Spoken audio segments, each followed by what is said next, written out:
Hello dear friends, subscribers and guests of my channel.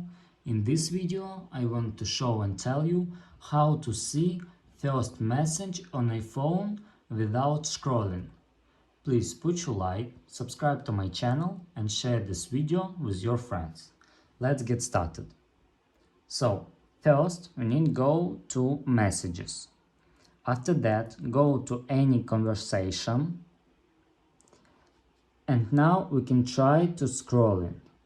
But if you don't want to scroll, you must click on time in the upper left corner. Click here and that's all.